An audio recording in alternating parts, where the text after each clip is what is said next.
자신의 아들 솔로몬을 위하여 다윗의 뒤를 이어서 솔로몬 왕이 대를 이었죠. 그래서 솔로몬 왕이 돼서 그가 어떤 왕이 되기를 원하는지를 이 다윗이 하나님 앞에 이런 기도를 올린 거예요. 그러니까 이 시편 71편은 이스라엘의 왕이 어떤 왕이어야 하는가 하는 것, 하나님 앞에서 어떤 왕이 되어야 하는가 하는 것을 다윗이 그의 후대들을 위해서 쓴 기도입니다. 그런데 이 기도는 가만히 보면 이건 사람이 이루지 못하는 거예요. 그런데 이것은 하나님이 보내시는 메시아, 이 땅을 구원할 그런 구원자가 이 땅에 왔을 때 이루어질 그런 그 이상적인 통치에 대한 소망이 오늘 이 말씀에 담겨 있습니다. 그러면은 그 이상적인 통치자가 이 땅에 있을 때 어떠한 왕의 역할을 하느냐 하면, 자, 우리 12절을 다시 보겠습니다. 정말 우리가 그렇게 기대하고 바라는 그 왕은, 우리 12절 읽겠어요. 시작. 그는 궁핍한 자가 부르짖을 때에 건지며 도움이 없는 가난한 자도 건지며. 이런 우리가 기대하고 바라는 그 왕은 궁핍한 자가 부르짖을 때에 그 소리를 듣는 자예요. 도와줄 수 없는 가난한 자도 도와주는 왕입니다. 그런 지도자인 거예요. 이런 지도자이면 얼마나 좋겠어요. 내가 힘들어도, 내가 궁핍한 가운데 처해도, 내가 가난에 처했는데 외면하지 않는, 외면하지 않는 거예요, 왕이. 오늘날 말하면 대통령이죠. 우리의 힘들고 어려운 것을 외면하지 않는 지도자. 자, 우리 13절 또 어떤 왕입니까? 같이 읽겠어요. 시작. 그는 가난한 자와 궁핍한 자를 불쌍히 여기며 궁핍한 자의 생명을 구원하려고 해요. 가난한 자나 궁핍한 자나 다 가난하기 때문에 궁핍하고 궁핍한 게 가난한 거잖아요. 그런데 이런 사람들은 누가 도와주지 않으면 살 수가 없어요. 이들의 생명은 그냥 이때 당시에는 그냥 뭐 힘 있는 자가 그냥 없애버려도 되고 그러는 거예요. 우리나라도 왜 외국인 노동자들이 왔는데 죽여가지고 그냥 저기 산속에다 묻고 막 바다에다 던지고 막 그러잖아요. 가난하고 힘든 외국인 노동자들이 우리나라에 왔는데 그들이 일하다가 생명을 잃어버렸어요. 그러면은 그 생명을 불쌍히 여기고 고국으로 잘 돌려보내야 돼. 안 돌려보내요. 그냥 어디 야산에다 묻어버리고요. 심지어는 바다에 던져버리고. 왜? 가난하고 힘없는 나라라고. 가난하고 어려운 사람들은요, 그 생명도 보존을 하지 못해요. 그런데 우리가 기다리는 왕은 가난한 자, 궁핍한 자의 생명을 소중히 여기는 자라는 거예요. 그런 지도자라는 거예요. 자, 우리 14절 보면 우리 또 읽어봅시다. 어떤 왕입니까? 시작. 그들의 생명을 압박과 강포에서 구원하더니 그들의 피가 그의 눈앞에서 존귀 여김을 받으리로다 그랬어요. 이 가난하고 궁핍한 자들이 생명을 위협받고 압박받고 공포 가운데 있어요. 그런데 우리가 기다리는 왕 메시아는 그들의 생명을 압박과 강포에서 구원해낸다는 거예요. 그들의 피가 함부로 쏟아져서 그냥 함부로 죽게 그렇게 안 해주고, 이 왕은 우리의 생명을 존귀하게 여겨주는 거예요. 국민의 생명 한 생명을 소중히 여기는 거예요. 왕권을 강화하기 위해서 나의 어떤 지도력을 마음껏 펼치기 위해서 국민을 마음대로 공포와 생명을 위협하는 왕이나 지도자가 아니라는 거예요. 그들의 생명, 한 생명, 국민의 생명을 소중히 여기는 것. 그 사람이 어떤 힘을 가지든 힘을 가지지 못하든 그 한 생명을 소중하게 여기는 그런 왕, 그런 지도자, 그런 지도자를 우리는 소망합니다. 그런 지도자들이 있으면요, 그런 자들을 위하여 항상 기도하게 되는 거예요. 그런 지도자들, 그런 지도를 계속할 수 있도록 기도합니다. 그리고 사람만 좋은 게 아니라요. 지도자가 좋으면요. 그런 왕이 있으면요. 16절에 보세요. 어떤 일이 있냐면 16절 같이 읽어보겠어요. 시작. 산 꼭대기의 땅에도 곡식이 풍성하고 그것의 열매가 레바논같이 흔들리며 성에 있는 자가 땅의 풀같이 왕성하리로다 했어요. 여러분 산 꼭대기의 땅에 어떻게 곡식이 풍성할 수 있겠습니까? 우리가 보통 산 밑에 곡식을 심고 물이 많이 흐르는데 산 꼭대기에도 어떻게 해요? 곡식이 풍성하고 산 꼭대기에서는 곡식을 심을 수가 없어요. 물이 모자라서. 그럼에도 불구하고 좋은 지도자, 좋은 왕, 백성을 존귀히 여기고 생명을 존중히 여기는 그런 왕들은 메마른 대지에서도 열매가 맺어서 그것이 막 풍성화되는 거예요. 그리고 그 땅에 사는 사람들이 땅에 풀같이 왕성하리로다. 여러분 풀이 막 자라는 걸 우리가 보면 이거 잡초네 하고 뽑아버리지만 사실은 우리가 들에 풀이 왕성하게 자라면 얼마나 그게 보기 좋아요. 여러분 광야를 지나가 보세요. 광야를 지나가면요 메마른 풀밖에 없어요. 그런데 우리나라는요 그냥 뭘 심어놓기만 하면 자라. 우리나라는 축복받은 땅이에요. 그래서 풀을 보면요 그 풀이 생명력을 말하는 거예요. 왕이 한 생명을 소중하게 여기고 가난한 자, 궁핍한 자, 곤란에 처한 자들을 그 심정을 알고 잘 섬기면은 어떻게 해요? 거기에 살고 있는 많은 사람들이 땅의 풀같이 생명력이 넘치는 모든 삶이 막 생명력이 넘치는 그런 삶을 살게 된다는 것입니다. 다윗은 자신의 아들 솔로몬이 이런 왕이 되기를 바랬어요. 그래서 모든 각계각층의 사람들이 그 솔로몬을 막 찬양하고 주변에 있는 나라들도 와가지고 막 경배하고 그렇게 되기를 원했어요.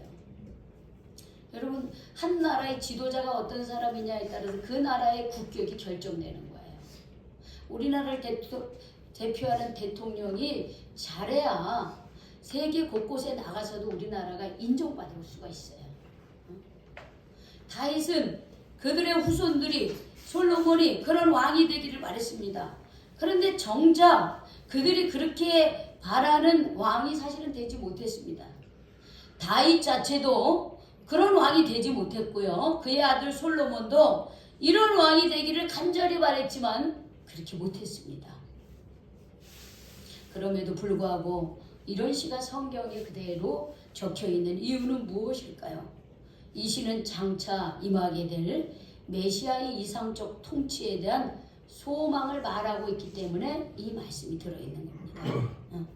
메시아가 임할 때, 즉 그리스도 구원자가 임할 때는 궁핍한 자가 부르짖을 때 건지고 도움이 없는 가난한 자도 건지고 가난한 자와 궁핍한 자를 불쌍히 여기고 궁핍한 자의 생명을 구원하고 그들의 생명을 압박과 강포에서 구원하고 그들의 피가 그의 눈앞에서 존귀 여김을 받는 이런 구원자가 통치할 때 이런 역사가 일어난다는 거예요. 그런데 이런 왕을 그 어느 누구도 이런 왕의 역할을 감당하지 못했습니다. 그런데 하나님께서 친히 그 일을 이루셨습니다. 이 일을 어떻게 이루셨냐면 이사야 9장을 한번 보겠습니다. 이사야 9장 시편 잠언 뒤에 이사야가 있습니다. 이사야 9장. 우리 하나님은 어떻게 이런 이상적인 구원자를 메시아를 보내셨는지 한번 봅시다. 이사야 9장 우리 구절 이제 다 읽지 못하고 중간중간 읽을게요. 우리 978쪽이에요. 자, 2절 읽겠습니다. 2절하고 6절을 읽겠습니다. 시작. 흑암에 행하던 백성이 큰 빛을 보고 사망의 그늘질 땅에 거두어진 자에게 빛이 비추었다. 6절 시작. 이는 한 아기가 우리에게서 낳고 한 아들을 우리에게 주신 바 되었는데 그의 어깨에는 정사를 메었고 그의 이름은 기묘자라 모사라 전능하시는 하나님이라 영존하시는 아버지라 평강의 왕이라 할 것이라 그랬어요. 자, 하나님은 이런 그 세상의 왕이 되기를 원하셨지만 그 어느 누구도 세상의 왕들은 그 일을 이루지 못했습니다. 그래서 이 땅은 어떻게 되냐면 흑암 속에 사는 거야. 많은 수많은 백성들이 전쟁이 일어나고 지진이 일어나고 내분이 일어나고 지진과 기아와 이런 것으로 어려움을 겪고 있는 거예요. 이게 흑암이 아니고 뭐겠습니까? 이 흑암에 살고 있던 백성에게 큰 빛을 비춰줍니다. 사망의 그늘진 땅에 거주하던 자에게 빛이 비쳤는데 바로 그분이 누구냐? 바로 이는 한 아기가 우리에게서 났다는 거야. 한 아기에게서 우리가 났어요. 한 아들. 그 한 아기는 한 아들이에요. 여러분, 그의 어깨에는 정사를 맸다는 그의 어깨에는 어떻게 그 큰 짐이 있었다는 거예요. 큰 짐이 있었습니다. 그런데 그의 이름은 기묘자라, 모사라, 전능하신 하나님이라 영존하시는 아버지라 평강의 왕이라 할 것이라 그랬어요. 그러면 여기서 이 한 아기가 어둠 속에 거룩한 빛을 비춰주기 위해서 이 땅에 오신 한 아기가 누구입니까? 예수님. 바로 아기 예수죠. 맞아요. 예수님이에요. 예수님이 이 땅에 오신 거예요. 바로 예수님이 태어나기 전에 700년 전에 이사야 선지자를 통해서 하나님께서 이루실 이 일을 바로 이 이사야 4장 이 9절에서 어둠 속에 거룩한 빛을 비추는 한 아기를 태어나게 하실 거라고 하는 이 예언을 하신 거예요. 그런데 그 아기의 이름은 기묘자, 모사, 전능하신 하나님, 영존하시는 아버지, 평강의 왕이라고 그랬습니다. 우리 태초에 하나님이 천지를 창조하시니라 그랬잖아요. 근데 Almighty라고 그랬잖아요. 그치? 전능하신 하나님, Might, God Might, Might God. 강력한, 대단한 이런 뜻이죠. 전능하신 그런 말이에요. 여기 보면 기묘자는 바로 전능하다라고 하는 거예요. 또 용어 기묘자는 이거는 아주 그 전능한 일이 있어서 그거를 볼 때 사람들이 그냥 놀라는 거예요. 그래서 영어로는 원더풀하다 이렇게 얘기를 하고 있습니다. 놀라운 거예요. 대단하고 놀라운 하나님이라는 거죠. 그 다음에 모사라. 그 이름을 모사라 그랬어요. 모사는 우리가 지금 모사꾼이다 뭐 이렇게 좀 얘기하잖아요. 네. 약간 이 모사라고 하는 게 좋은 의미인데 어떻게 잘못 쓰면 아주 나쁜 얘기를 이제 괴책을 만들어 놓은 사람이다 그러는데 원래는 책사라고도 하죠. 책사. 그 남을 도와 이렇게 어떤 왕이나 어떤 지도자가 있으면 그 옆에서 책사. 이게 지혜와 경륜으로 적절하게 도움을 어떤 도움들을 주는 사람. 그래서 사실은 이 모사를 다른 말로 영어로는 뭐냐면 카운슬러라고도 한답니다. 카운슬러. 이렇게 상담을 해주고 이렇게 지혜를 가르쳐주고 그렇게 한다는 거예요. 그리고 전능하신 하나님, 영존하시는 아버지, 평강의 왕이라 했습니다. 한 아기로 이 땅에 태어나시는 메시아, 그분은 기묘자이고 모사이고 전능하신 하나님이고 영존하시는 아버지며 평강의 왕이라고 그렇게 예언을 하셨습니다. 예언을 하신 거예요. 지금 사실은 평화를 많이 얘기하고 있습니다. 제가 평화 얘기를 많이 해요. 지금 이곳저곳에서 전쟁이 일어나고 있죠. 러시아와 우크라이나 또 이스라엘과 하마스, 헤즈볼라 그리고 이제 심지어는 우리나라 굉장히 위험합니다. 남과 북이 있어가지고요. 또 얼마 전에는 또 윤석열 대통령이 또 계엄 선포까지 했죠. 굉장히 위험한 상황이에요 지금요.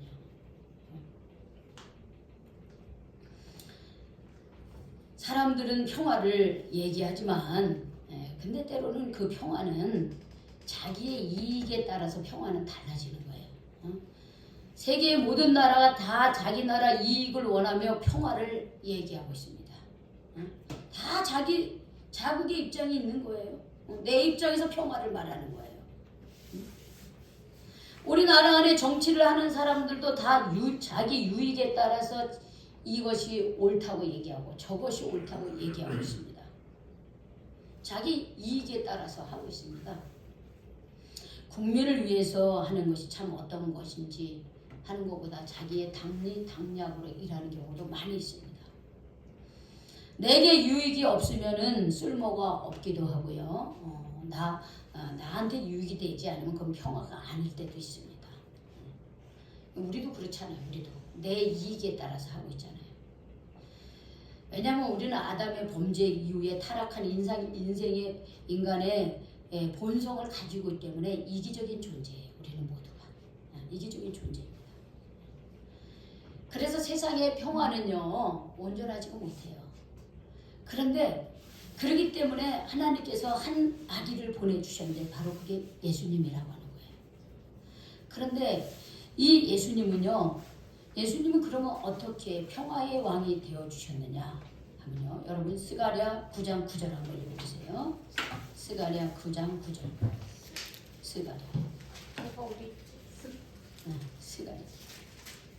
스가랴가 저 뒤쪽에 있죠? 신약 거의 가까이. 스가랴 9장 9절. 1320쪽에 있습니다.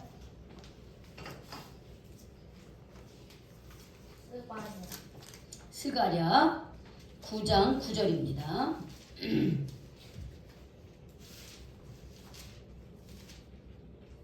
찾으셨습니까? 예, 우리 같이 읽어봅시다. 시작. 시온에 따라 크게 기뻐할지어다. 예루살렘에 따라 즐거이 부를지어다. 보라, 내 왕이 내게 임하시나니 그는 공의로우시며 구원을 베푸시며 겸손하여서 나귀를 타시나니 나귀를 작은 것 곧 나귀 새끼니라 그랬어요. 기가 막히죠.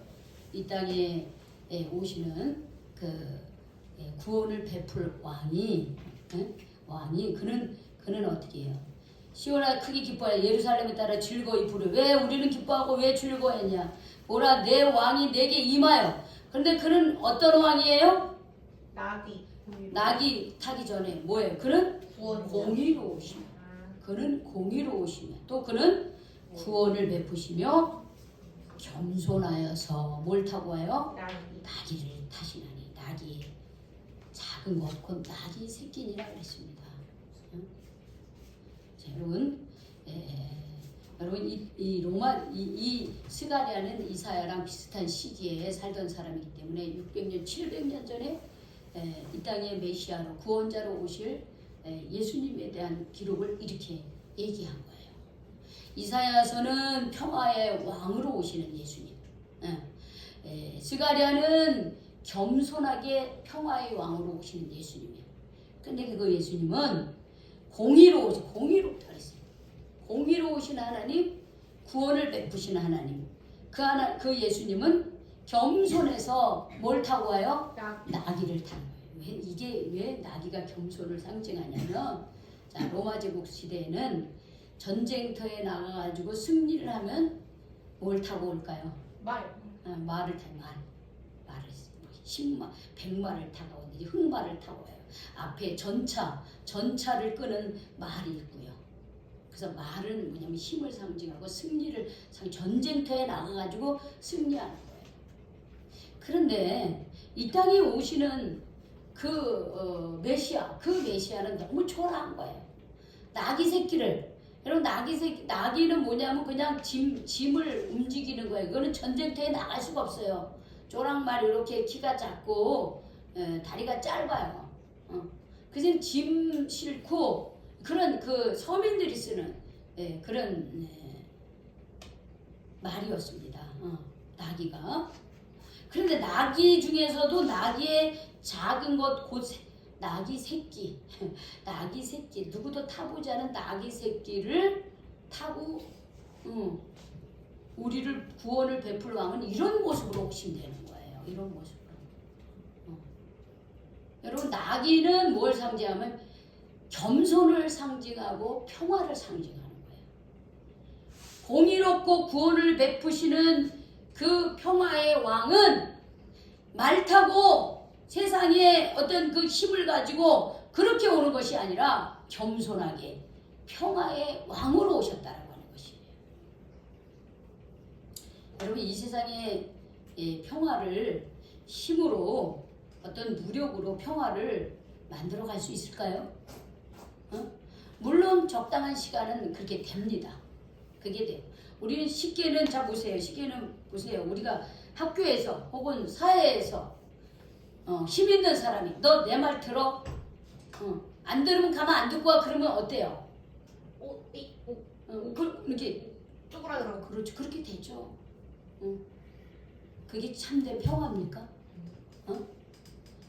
그렇게 너 내 말 들어라고 하는 사람의 입장에서는 상대방이 말 들으니까 이제 조용하고 이제 평화가 이루어졌네 이런데 그것을 당하는 사람의 입장에서 그게 평화입니까? 아니요. 아니죠. 속으로 어떻게 해요?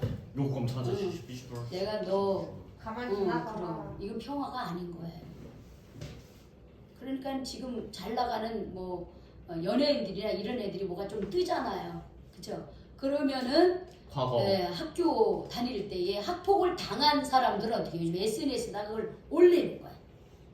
그래서 한참 잘 뜨려고 하다가 과거가 이 사람을 발목을 잡아. 그러니까 힘으로 누군가를 제압해서 이루어지는 잠잠함은 그건 평화가 아니에요. 그건 진정한 평화가 아니에요. 근데 지금 다 세계 곳곳에서는 그렇게 하고 있거든요. 지금. 그러니까 언제든지 전쟁이 일어날 수밖에 없는 그런 상황이 늘 놓여 있는 거예요. 그래서 세상이 주는 평화는 힘에 의한, 힘의 논리에 의한 평화이기 때문에 그건 진정한 평화가 아니라고 하는 것이에요. 그런데 우리 예수님은 겸손하게 이 땅에 오셨고 그리고 그 평화를 만들어 가는데 우리 주님은 어떻게 그 평화를 만들어 갔느냐? 여러분 골로새서 1장 20절을 한번 보겠습니다. 자, 신약으로 넘어오겠어요.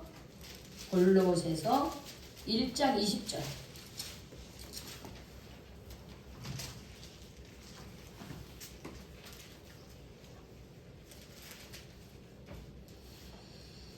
찾으셨죠? 네. 1장 20절 325쪽입니다. 신약성경 325쪽. 우리 예수님은 그렇게 겸손하게 오셔서 어떻게 평화를 만들어 갔느냐 한번 보겠어요. 자 시작. 그의 십자가의 피로 화평을 이루사 만물 곧 땅에 있는 것들이나 하늘에 있는 것들이 그로 말미암아 자기와 화목하게 되기를 기뻐하심이라 그랬어요. 예수님은 평화를 만들어 가는데 어디에서 평화를 만들어 갔어요? 피. 어디 피? 어디? 십자가에서.